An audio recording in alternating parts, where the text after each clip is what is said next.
Today on Ridge Roamer, we're adding an Apple CarPlay Android Auto screen with maps capability, tire pressure monitors, dash cam, and more from OneCarStereo.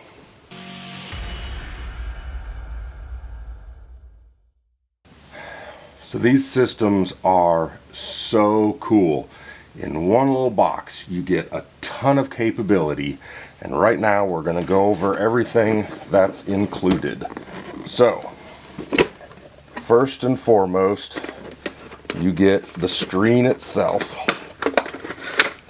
This is a beautiful touchscreen, very nice in its appearance, very clean, rugged, waterproof. You don't have to worry about it being on the bike, and it's permanently mounted, so you don't have to worry about anybody walking by and just snapping it off and taking it with you. Then the other stuff that you get is a series of mounts, the tire pressure monitor, basically valve, you change out your valve caps and you got tire pressure monitors. Wiring, really easy connectors, it doesn't really, it's plug and play. And then 2 cameras here. So I'm gonna do something a little different. I love having dash cam. I always want that forward facing so that if something happens, I've got a record of somebody pulling out in front of me.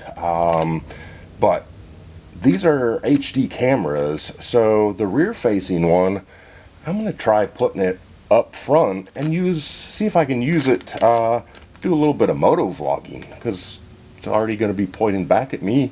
It's going to record some of what's going on behind me, and I can couple it with my helmet mounted cam and hopefully get some good shots. So we're going to try that.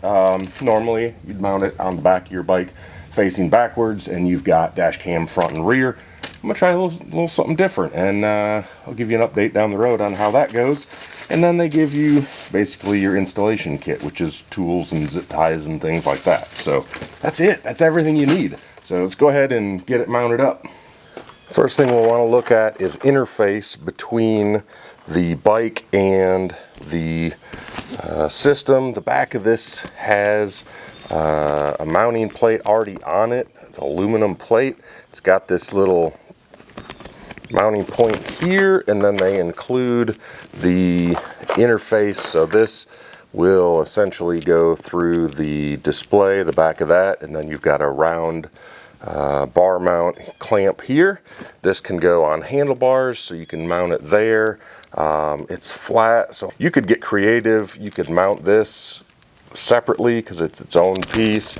They've got spacers, so if you want to go onto a crossbar, that looks like it'd be a small enough diameter to go around a crossbar if you've got it on your bike. They've got a whole bunch of them in here, so you can figure out what's going to work best for you.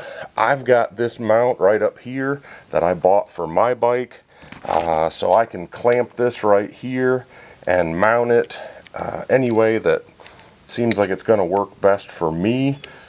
Again, there's lots of ways to get creative.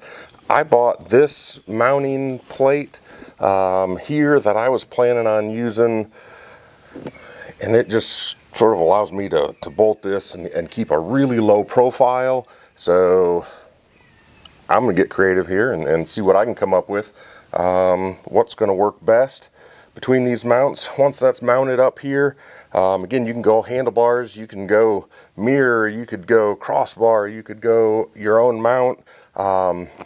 The options are endless with what's available on the market and what they include. So I'll go ahead and get that mounted, then we'll continue. I found it easiest to take my windshield off to get access to everything I needed in here. This is the installation that worked best for my application. I used this extra mount that I had that's supposed to be real low profile, and it worked out pretty well. And then this is the factory bracket. It does have some vibration isolation built in, which is awesome. And then I just had this off of the unit, ran a bolt through into this mount, got it clamped on to the mount for the bike, and everything should be real clean here. So now we'll get into the wiring. Alternatively, if I used the factory mount, I probably would have just gone up and then over it would have been sucked in real nice and tight as well. Just would have been a little bit higher. Not a big deal, but this worked for me. So now wiring, you've got 3 different things here. You've got front camera, rear camera, and the power cord. They're all labeled, all quick connect. So let's go ahead and start figuring out where we're going to mount the cameras and running the power back to the battery. Now, these cameras can be applied with double-sided tape, or there are holes so you can bolt it. They pivot this way and they twist this way, so they can be mounted on pretty much any surface. They can be mounted to the side, the top, the bottom, and with the rotation you can get it set up exactly the way that you need. So I'm putting this one just here on the bottom in between my lights. It's attached here, and I've got it pointed about the way I think it needs to go. And then the other one I'm just going to mount up on top of the display pointed directly at me, since I'm going to try to use it kind of like a dash cam as well as a rear view mirror. So I've got the wiring fished through for the power cable, and then it is fused, but they want you to connect it to an accessory, not straight to the battery. So I've got one of these accessory boxes, which is awesome because it's got everything fused, ties one connection into the battery, and then allows you 4 different spots. And as soon as I turn the bike off, it's connected to an accessory fuse, and it turns all those off, so there's no chance of accidentally leaving lights on or anything like that. So so I've got it wired in, so it's got power. Let's go ahead and get it powered on, get everything configured, and then we'll do the tire pressure monitors as well.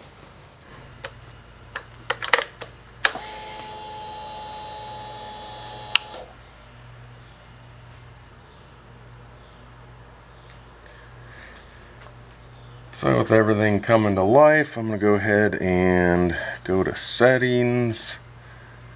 We are in Chinese, so let's choose English. That will help immensely. Now we can go back. We're going to go to, let's see what other settings we have here. Time, brightness, Bluetooth. Easy enough. It's got an off. Let's look. Oh, there we got some split screens, so it looks like the rear is correct.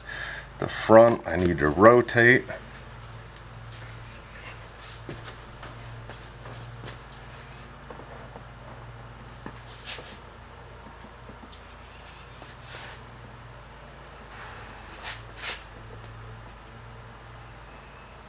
I've got the front in the correct orientation.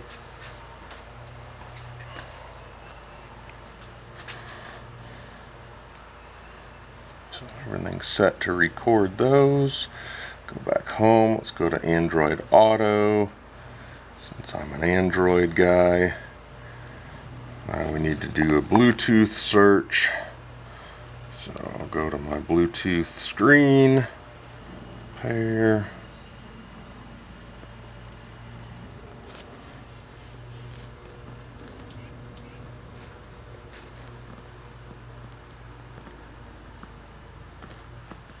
So there we go. We've got Bluetooth paired, we got maps, we got music, GPS screens, everything's here. So I can control my music. I can go to the phones. I can go to maps. Everything easily accessible right there. All my settings.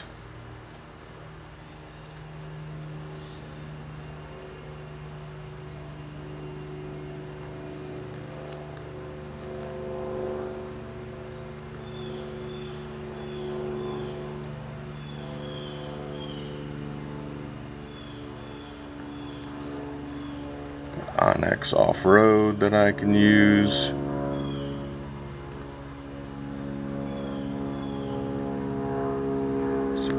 That's all there.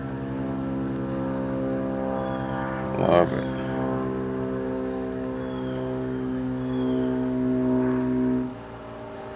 Then we can hit the exit button here.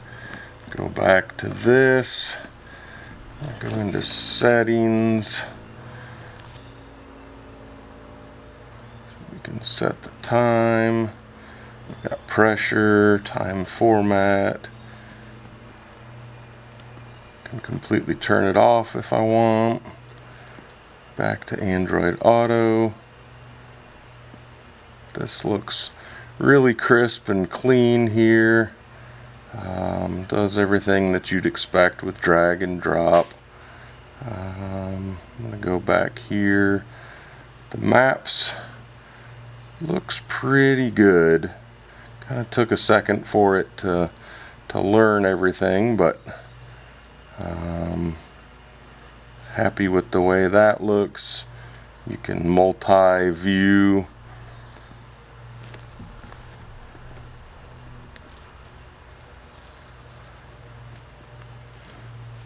There are no buttons on the exterior, so there's nothing to direct go to anything. Everything's controlled here, so if you want to get to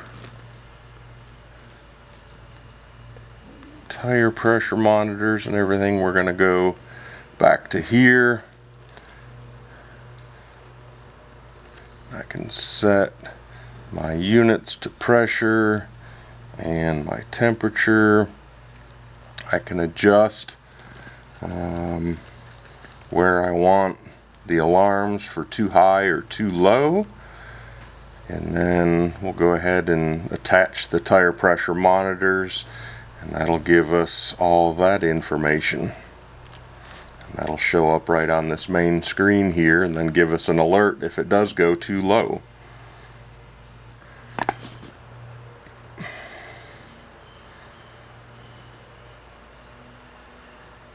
So to pair these, you just hit the pairing button, then you screw in the front one, it will read, then it'll blink the rear, and you screw in the rear one, and then it'll pair, and then we'll be good to go.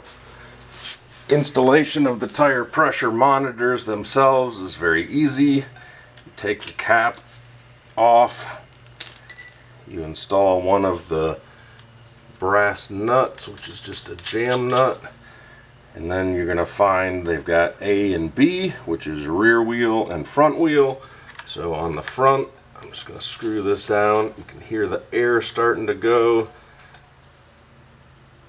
So I'm going to get that tightened on, and then I'm going to use this jam nut and the little wrench they give you to tighten that jam nut against the pressure monitor to make sure that that doesn't go anywhere.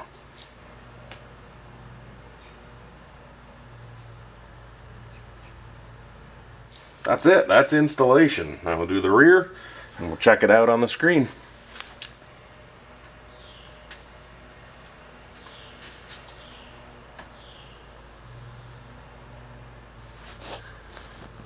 Alright, now we've got those two, front and rear. And we're good to go on tire pressure monitors. Now that should show up right here and keep me up to date on what my front and rear pressure is. And then we can go right back to Android Auto, operate everything in there. Go back, I can look at the screens. Switch them. I can go to front only, rear only. I'll have to take a look at the quality of the recording itself, but it looks like when I'm riding I'll be sitting right in around here, so it should be a pretty good camera angle. Got your recording settings, set up loop recording.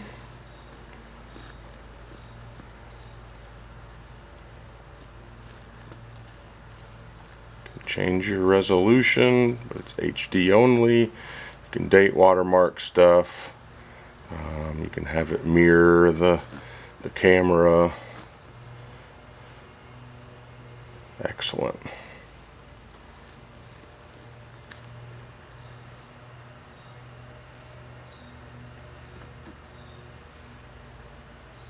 I can look at my recordings here.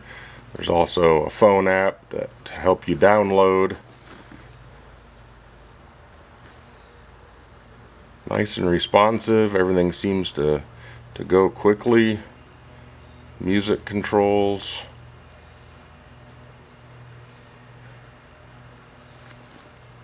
Go through all my information, whatever I want to look at in my music app. Again, on X. Very impressed. Lots of things to go through. Loving it. Super easy. Next video on this, we'll do a little bit more of a ride to discuss the bike itself, the screen, the cameras, how all that's working together. I appreciate you guys joining me today. Awesome system. Definitely look it up. Link in the description. If you've got questions, let me know. Really self-explanatory as far as installation goes. Operation, really nice because you get your Apple CarPlay or Android Auto just like you're used to in your car or on your phone. And I'm going to run some zip ties, do some cable management, put my screen back on, and I'm going to go for a ride. Hope you all have a wonderful day. Ride safe. Roam more.